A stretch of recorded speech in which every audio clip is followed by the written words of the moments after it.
This was quite a scene. Police and protesters clashing. The chaotic scene played out last night outside Democratic National Committee headquarters in D.C. Protesters want a ceasefire in the war between Israel and Hamas. Tensions across the globe have been on the rise since the war started. Joining us now to talk about that and other issues happening across Los Angeles is Chief Michel Moore with the LAPD. Thanks so much for being here.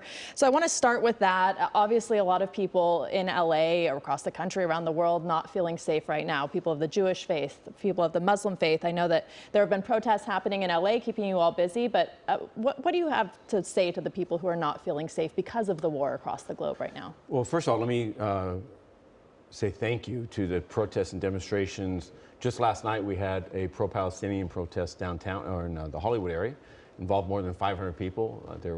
They took to the streets, but they acted peacefully. They kept, there was no violence.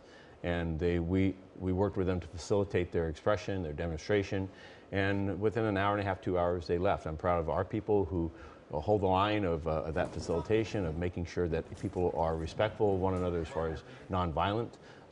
And at the same time, we recognize as a department, this is one of the most challenging and troubling times in our history in regards to the Jewish, Muslim, our Palestinian and Arab communities as far as feeling in jeopardy and that their safety is at risk. Our efforts is first to communicate that we are going to provide for the safety of everyone involved, that we are going to ensure prompt and aggressive investigations in regards to any type of hate crime, that we're going to work with our district attorney and our U.S. attorney to prosecute those individuals.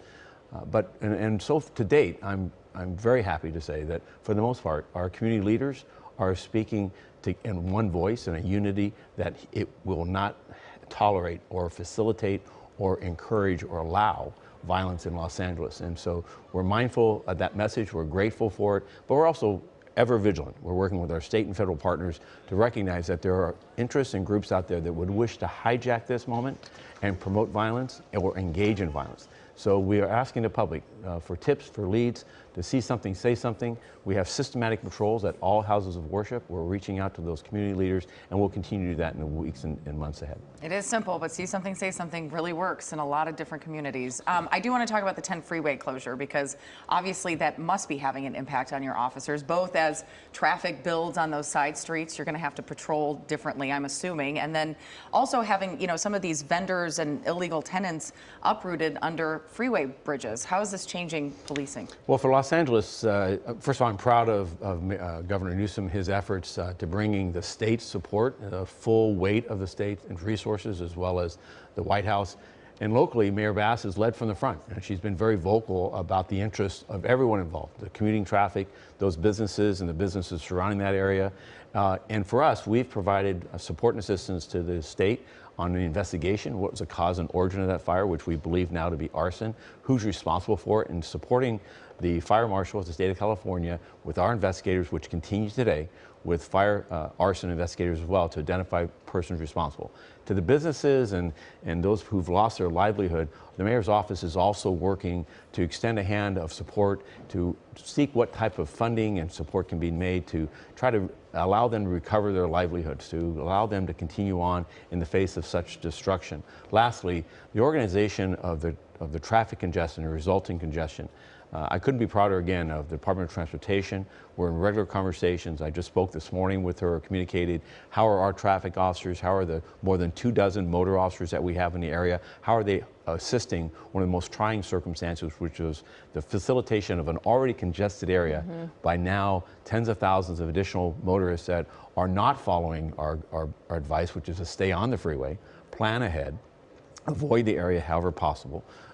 We are seeing some results in that. We are seeing people use mass transit at a higher rate. We've augmented our patrols on mass transit to ensure people are safe and they feel safe. And so, you know, as a status check, you know, we're just a few days into this, but I'm encouraged. We're seeing people react to the messaging. We're seeing people learn. And as we move in the days and weeks ahead, I'm also encouraged by the fact that the engineers have determined that we're not going to have a long-term matter, but 3 to 5 weeks is still out there. We need people to recognize we're not out of the woods. Every day is going to be a new challenge. Tomorrow with more rain, So plan ahead, anticipate, avoid the area, and we're going to work together in a unified manner to get through this ordeal. I want to talk to you about the dismembered body, the Encino case, and you announced that there is an internal investigation within the department about reports that officers basically blew off these day laborers who came to report that they had been called to move this dismembered body and dispose of it. What can you tell us about that, and how can you assure people that if they are victims of crime or if they're trying to report crime, that they're not going to be given the runaround? Well, first of all, I don't believe that anyone blew off the individual. The two individuals that came to our station reporting that they believed that they had been given bags of human remains and that those bags were not with them, but were back at another location and asking for the police assistance.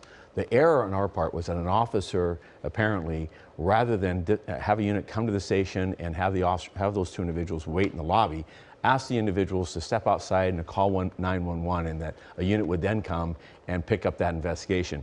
So the misstep for us was that point, because we could have lost those two individuals. So I've been very direct and very candid about the fact that that's not the standard of service, and I'm proud of the fact that for the tens of thousands of interactions every day across the city, that the level of service that our people are providing is exactly what we expect. People come for help, they come for assistance. What should have happened was that, again, that officer, rather than having him step outside and call 911, in which our officers responded and our officers conducted that investigation, the simple misstep there was just have the person have a seat, let's get a unit there, so we don't lose that and lose that tip or lead, and then continue on. So I want to keep this in perspective. I'm also proud of our investigation that flowed from that day and the following day, which has resulted in the arrest of an individual we believe is just unbelievably responsible for the death of three people: his wife and his wife's parents. Now those persons, that individual has been filed on. The District Attorney's Office has filed multiple counts of murder against them, and our investigation continues out of robbery homicide to try to locate those remains. We do unfortunately believe that the murders have occurred and that these individuals are not with us, and that the prosecution will be aided, though, by tips and leads and information about what how he disposed or discarded those bodies. Yeah, it's much harder to get a conviction if you don't have the body. So, Michael Moore, thank you so much for being with us. We appreciate it.